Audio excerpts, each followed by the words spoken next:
Oh, hello. Welcome back to the Elyse DeLucci Show, episode 111. How are you doing? What's new? Fact of the day: playing video games helps surgeons perform better. I wonder if it's because they're so focused on the details of what's in the game. And I wonder if that also means that I'm going to have children that are going to be surgeons because I got these kids all day long, okay, trying to swipe their iPads, going on the game Roadblocks, or Roblox. I don't even know.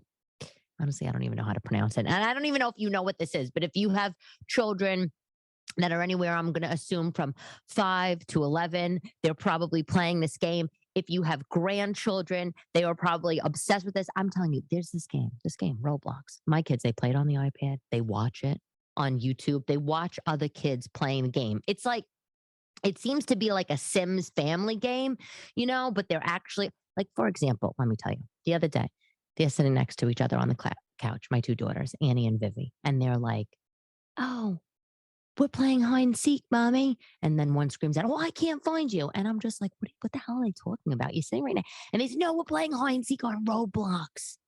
They're playing hide and seek through the computer, people. I know that when I'm saying this kind of thing, this is when I feel like I'm reminding myself of my mother or of just a parent in general, because I feel like this is what parents used to say, right? Like, remember when America Online came out? We all got that golden 10 hours of free AOL for the month or whatever. And we'd put it in the CD-ROM and we'd sit in front of our computer, this glowing incandescent cube, like tucked like off the kitchen somewhere, right? When we were younger. And you and your mother would be like, what are you? I'm talking to my friends. And they would be like, this kid's not talking. She's just sitting in front of a glowing cube. I mean, it's the same thing. So I shouldn't be so, like, surprised. But I mean, when does it come to an end? There is an element, right, where the kids, they have to go outside, they have to play, they have to run around. And you got to play hide and seek in person, or, as I like to say when I'm on stage, the New York version of hide and seek, manhunt. Okay, but no, but they are obsessed. What the hell? So, moving right along. What the hell, Olivia Newton-John? Are we not like hopelessly devoted to her? Are we not? I have that song stuck in my head all week long. I'm a miserable singer. Okay. If you want to hear a cat dying, let me start singing to you. But oh, I loved her. Everybody loved her. Was that not like your favorite movie of all time, Grease? Was that sleepover scene not what you thought that being an adult? Like, when I would watch that sleepover scene with Frenchie and Rizzo, and they're jumping on the bed and smoking cigarettes and wearing robes and drinking. That is literally what I thought being an adult was like. My whole entire, actually, I should probably do a TikTok on that. My whole entire world was being an adult is a sleepover party on Grease, and then getting older is Golden Girls. Like that, there was nothing else, right? And when when we, us, me, whatever, we're looking back at the pictures of Olivia Newton-John, right, that have been posted, you're like, oh my God, she was so, like, gorgeous. Like, she was beautiful in Grease, right? And she was like the sexy badass in Grease. But when you're like looking at the pictures now that she passed, you're like, oh my God, she really was like just slam bamming, right? With those outfits, a tiny waist. I would die for that. I would kill for that kind of waist right now. What happened? Did evolution happen that all of a sudden we just don't have tiny waists anymore?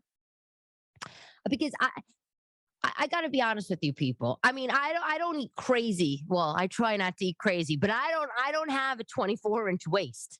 You know. In fact, when I look at my boyfriend's jeans, I think he has like a 33 waist or something. I'm like, uh. He's like, oh, my jeans are so big. Really? No, no, no, they're not. Oh my God. So wait, you're gonna die. I don't, what, let me ask you. You think I should get remarried? What do you think about that? I know. I know. I can't even believe them asking that. Like, here's the thing. It's like, I'm 38, if I never told you, but I think I did. I'm 38. I'm gonna be 39 next month. So I'm basically like almost 40. My boyfriend's like, you're such a baby. You're not even 40 yet. I'm like, I'm almost 40. That's so old. When you're right before 40, you feel like you're getting old. But then if you're 55 or whatever, You hear somebody's 38, like, oh my God, just a baby. But anyway, here's the thing. I'm 38. I'm almost 40. I'm obviously divorced, I got the 2 kids.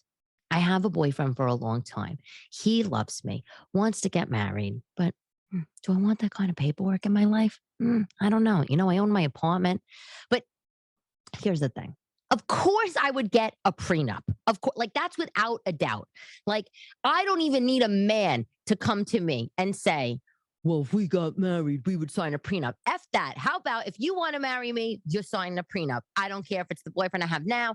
I don't care if I was marrying the richest man in the world, Elon Musk. I want a prenup because you want to know what? I worked so hard. Nobody handed me anything. Nobody hands me anything. Everything I have, I literally put together myself. So if I got remarried, I obviously would have to have a prenup. Fine. But the thing is also about getting remarried is then you got to live together. I know you're like, of course you got to live together. At least, like, isn't that the point of getting married? It's funny. I was scared when I got divorced. When I got divorced, I thought maybe I would like automatically like need to have a boyfriend and want to have a boyfriend. And then like all of a sudden, like want to jump in to like some living situation, like, and just like because that's what I'm used to, living with a guy. And not that I thought rationally at that time, like, oh, that means then you're living with me. You're also living with my kids, my daughters, whatever. But I was just thinking in general. And it's funny because now I've been with my boyfriend, we've been together for a while. And it's like, I don't, like sometimes we talk about living together, but then I start saying things like, you know what? If you want to live with me, then you better put a ring on my finger. And it's funny because I wasn't like that the first time around. The stakes are different. I have children, but it's also like, as much as I love my boyfriend, like, no offense, guy, like, I don't want a man coming into my sweet, beautiful apartment, okay, with my 2 sweet, gorgeous daughters just living with me. I don't even care if he would live with me and pay the bills or pay half the bills. Like, there have to be something that's going to be on the horizon for me, like marriage. But I don't even know if I want to get remarried. And that's why I'm asking you. Life is long, right? Well, if we're lucky, life is long. Um, and it would be nice to have somebody to go through life with. But my boyfriend is 18 years older than me. So it's not even like we're going to be going through life together forever. You know what I'm saying? Um, a long time ago, I was obviously thinking about maybe trying to work it out with my ex-husband and not necessarily because I thought it was the perfect relationship. And this is, by the way, is when I had my current boyfriend. But it's not that I thought that it was the perfect relationship. It just was that we have kids together. It's just like easier. And because life is long and we were kind of similar ish ages. So I thought, well, let me just work it out. It's easier. But it didn't work for a reason. We broke up. I'm in a new relationship. He has a new relationship. So that deal went out of my head. But now that I'm thinking about the next steps of my current relationship, I'm kind of like, okay, there doesn't have to be a next step. We could just enjoy life and live life. But I talk about sometimes wanting to have another baby. I know for all you people that have 3 kids, you're like, don't do it. I don't know why. I just feel like I'm not done, but I don't know. Lots of big I don't knows. And then I had a friend who's a comic, and we were at the diner a few weeks ago, and he was like, he's in his 60s. Never married, no kids. Wanted to be, but like one of those types that said he was going to do it and never did it. And he's like to me, Elise, really? Like, you'd get remarried, you have another baby? Like, why don't you just consider your career over? Okay. Why don't you just pack it up and never do stand up comedy again? Okay. And I said to him, I don't believe that. I don't believe that just because if I was to have a baby or get remarried, I'd have to give this all up. Yeah. I mean, I'd be on a hiatus in some regards, but I mean, life goes on. You have to keep your life moving. This is the problem with a lot of people in entertainment and show business. They put all their eggs in the show business basket. So what happens if you get rich? What happens if you get famous? What happens if you make it big and you whatever? And you have all these things and all these people, all these things around you, all these fans, and then what do you go on stage and what the hell are you talking about? Because you haven't lived your life, But anyway, I don't know. So I'm thinking about that. Do I want to get remarried? Do I want to not?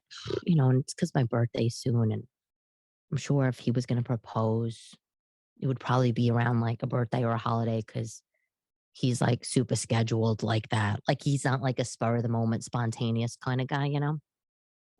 But here's the thing, if I did get engaged, okay, I do not want a giant pom pom diamond hanging off my face. Been there, done that. Okay, I don't want a big ring. First of all, I barely wear jewelry. I barely wear jewelry out in public anymore because New York is horrible right now. Everybody's desperate. I don't. What's the why? Why take that risk for when I don't have to? Okay, that's the first thing. Second of all, I don't like doing stand up comedy with jewelry on. I don't like it. I don't want things on my hand when I'm trying to hold the microphone. I don't want distracting earrings and this. I mean, earlier in my career of stand up, I would maybe wear bright clothes and jewelry. But you know what? It takes away from what you're saying. It just does subconsciously. People then start staring at your Nutella earrings versus what your actual words are. So I don't do that. I barely wear jewelry, and I just don't. I don't. It's not practical having one of these big pom pom diamonds. You know what? I love bands. I have a ton of bands. I would like a band, like just a regular yellow gold band with some maybe like a sprinkling of diamonds, like something practical. If I did get a traditional engagement ring, if I got engaged, lots of ifs here, people, I would probably get like a thicker band bezel set. My mother, I remember always my mother saying to me when I was getting engaged the first time, she said to me, bezel set doesn't make the diamond show. That's the point. I don't need the diamond showing. And it's like let me tell you something. I went for lunch, like, I don't know, a long time ago, like pre pandemic. It sounds so ridiculous. I went for lunch with a bunch of friends pre pandemic in the suburbs. And all the ladies, they got together for lunch at like their local diner, wherever the hell we went. I was the one coming in from the city. And all the girls, you know, wearing their matching sweatsuits and their jewelry, the big stud earrings with maybe the stud jacket, the jackets over the studs to make them look even bigger. With the diamond rings and the Rolexes and I'm just like thinking, yeah, you know what? Because you're in a freaking safe space. It's you four girls that you know in your entire life, and you're at the diner. Everybody's wearing this kind of stuff, and it's like, but my life is not like that. When I go to the diner in the city, I'm walking there. I'm walking back, and I can't. You know what? Anyway, but here's the deal. Brides Magazine had an article recently popped up, and I don't know if I ever told you I actually worked there. Oh God, that was crazy. I worked at Conde Nast. I was their digital director.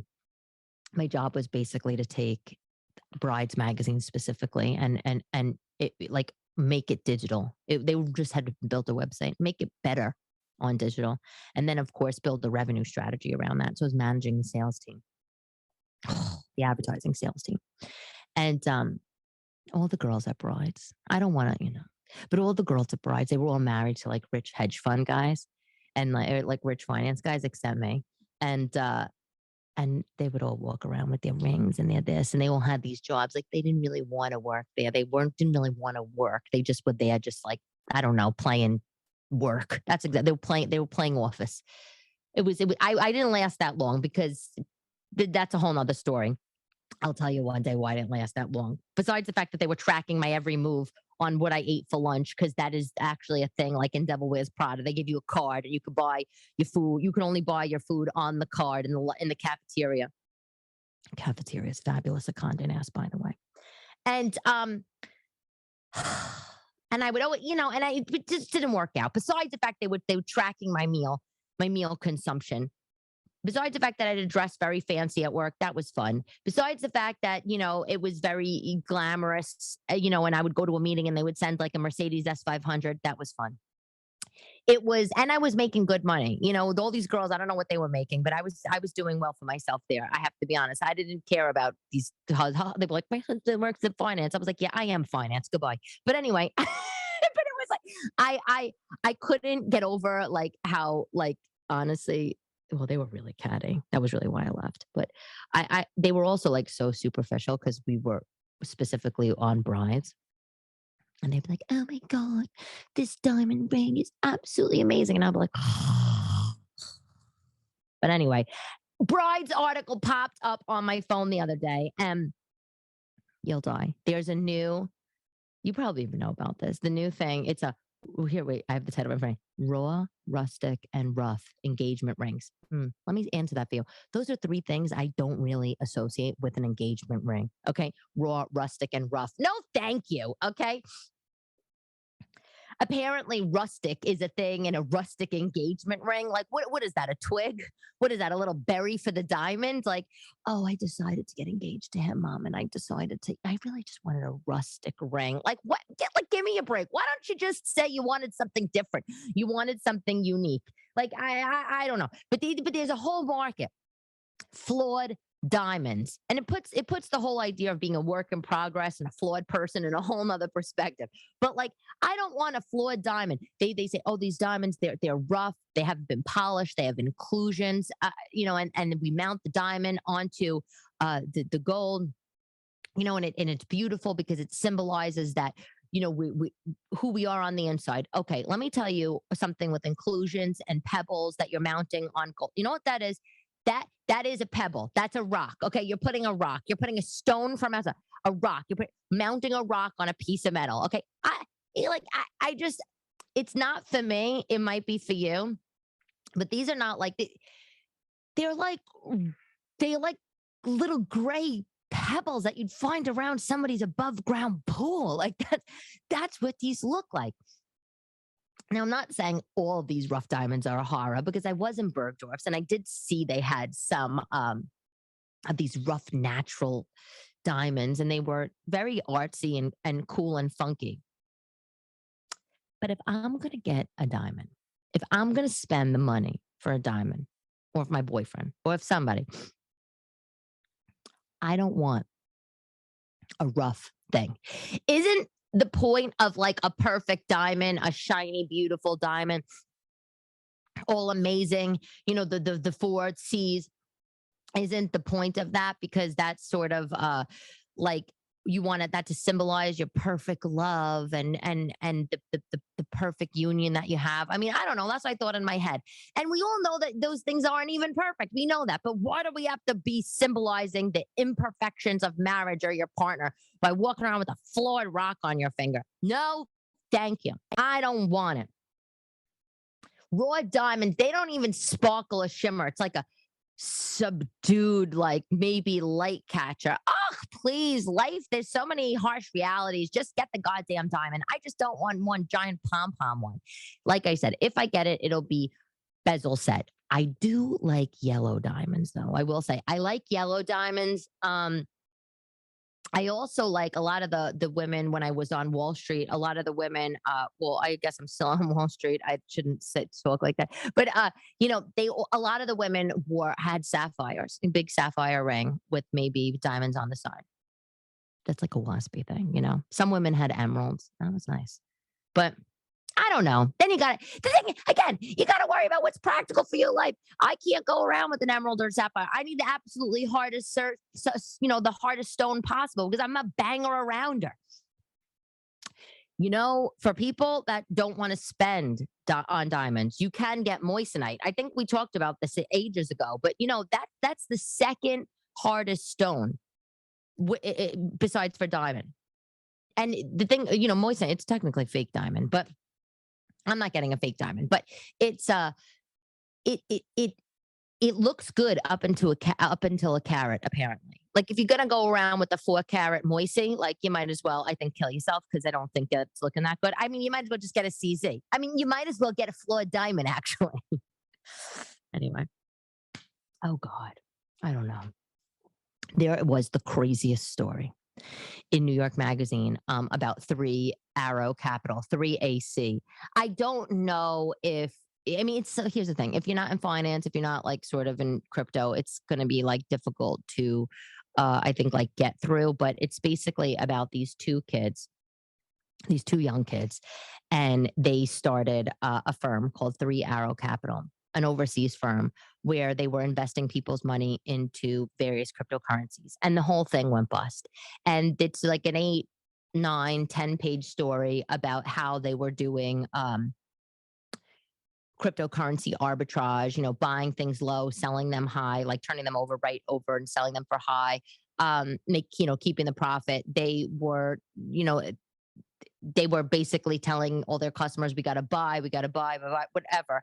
And this is a really like distilled down version. And essentially they went bust. The market tanked, they went bust. And a lot of people say that the reason why the crypto markets fell was because of these two kids.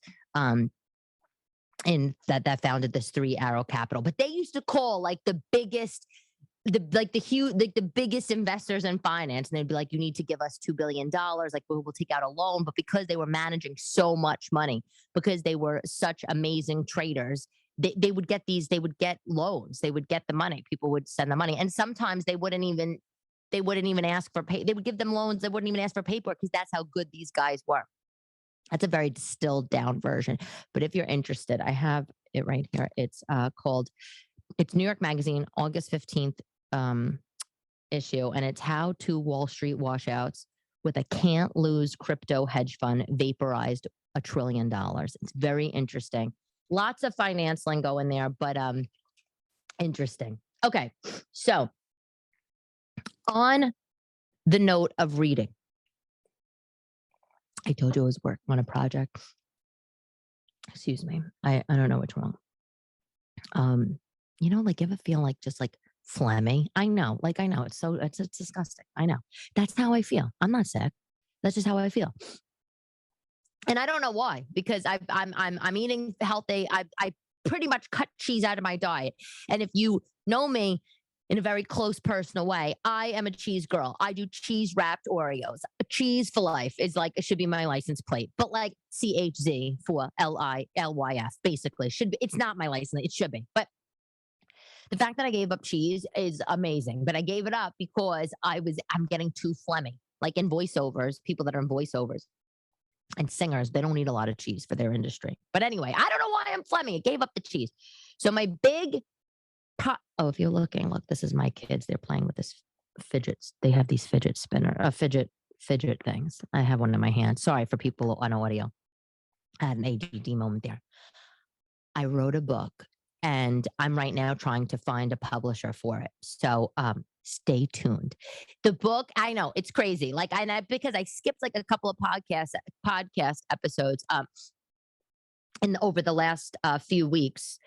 Because obviously I do this once a week, but I think I went 2 weeks with not having, I think I did like 2 weeks that I skipped in the last like 3 months, where it was every other week. And the reason for that was because, I kind of had this idea for a book and then, I went back to it and did it, whatever. So anyway, it actually took me very quick to write. I don't want to, that's not me bragging. That's just, it had to come out. I know that sounds like so like an artist.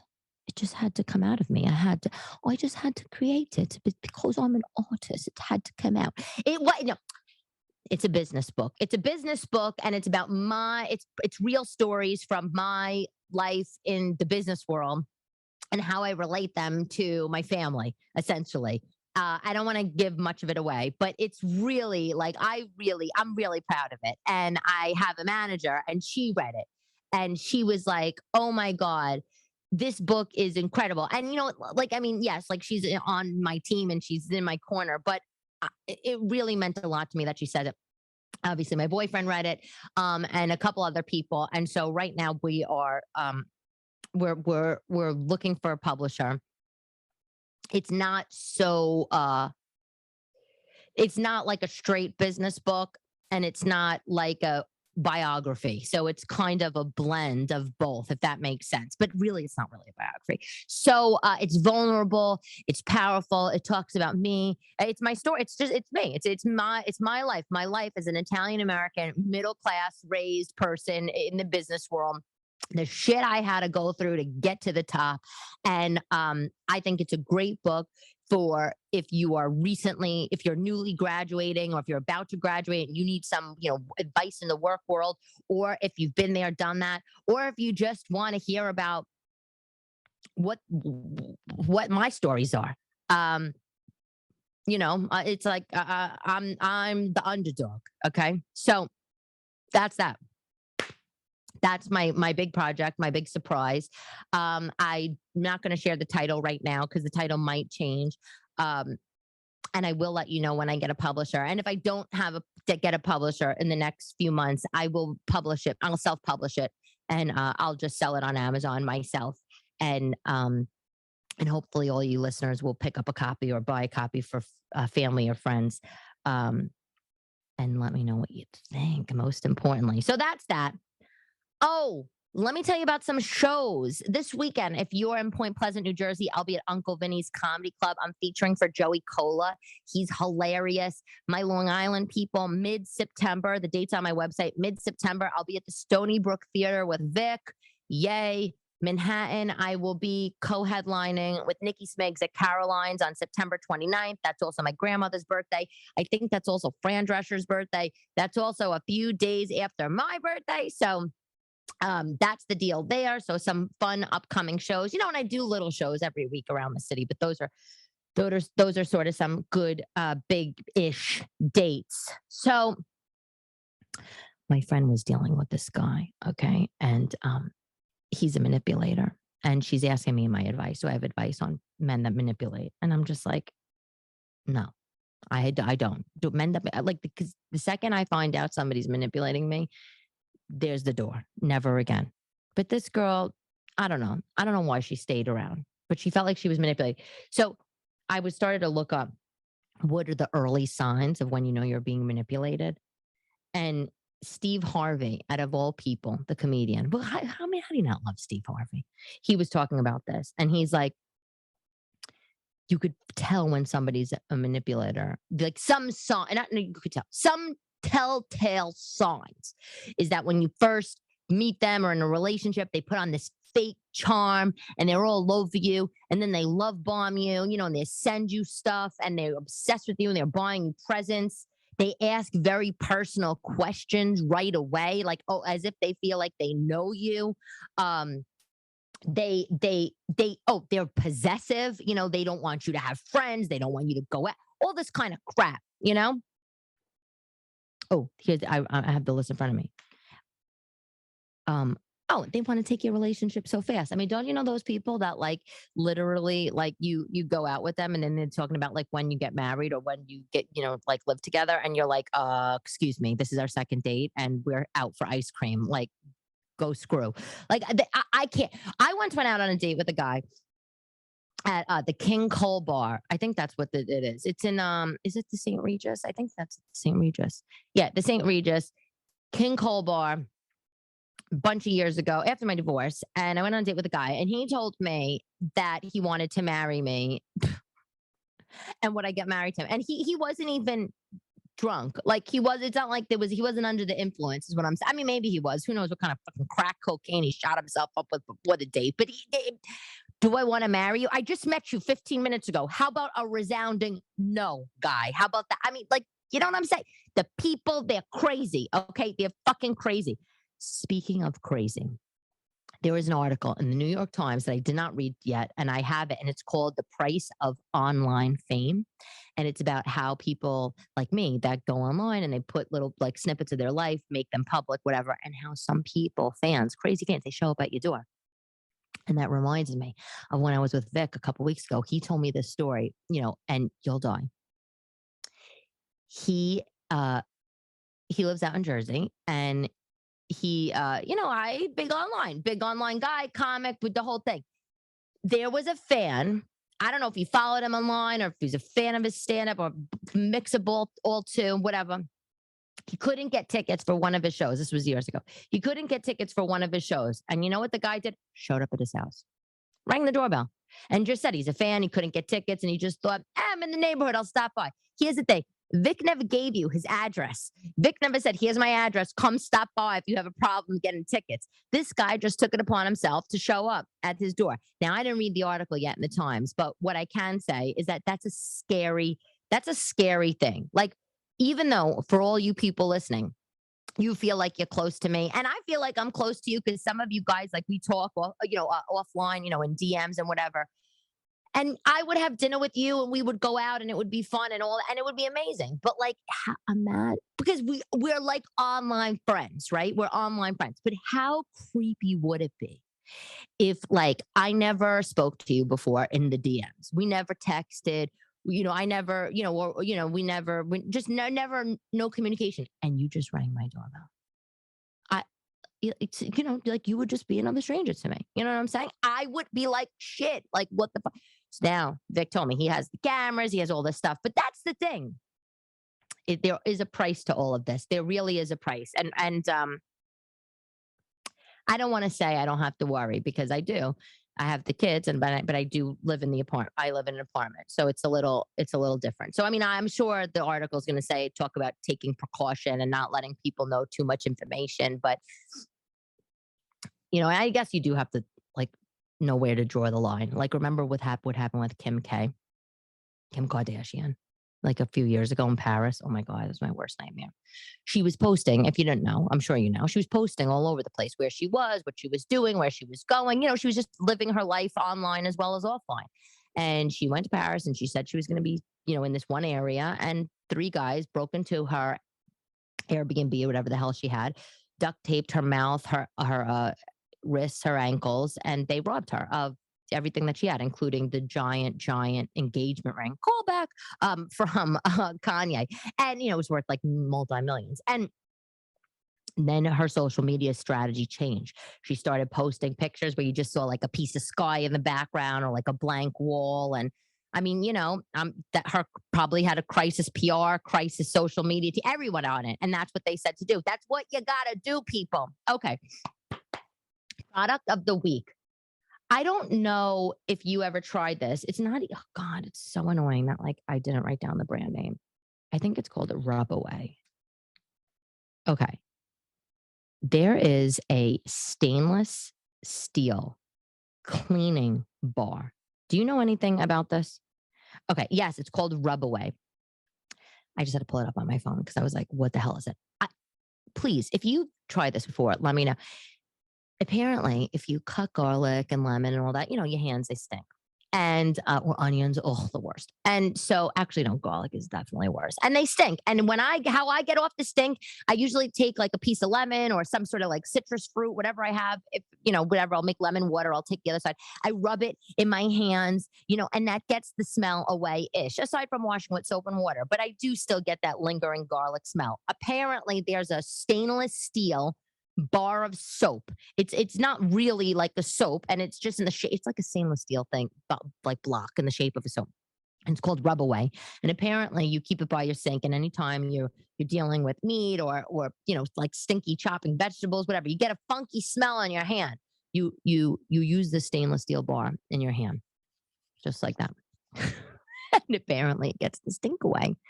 And it's $8. I didn't order it yet, but it's in my cart because that's what I do. That's what I do. Like that's my little luxury. I should put that into an account.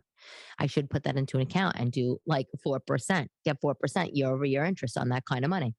Why? But why do I need a stainless steel bar, for $8? When if I put that $8, if I put a $10, let me tell you something. If I put $10 into like a 4% year over year account, you know what? How much money I'm going to have in 20 years? I'm going to have that $340. I swear to God. Well, that's with interest and compound interest. Like, I mean, that's pretty amazing. Over 20 years. It has to be over 20 years. You can't touch it.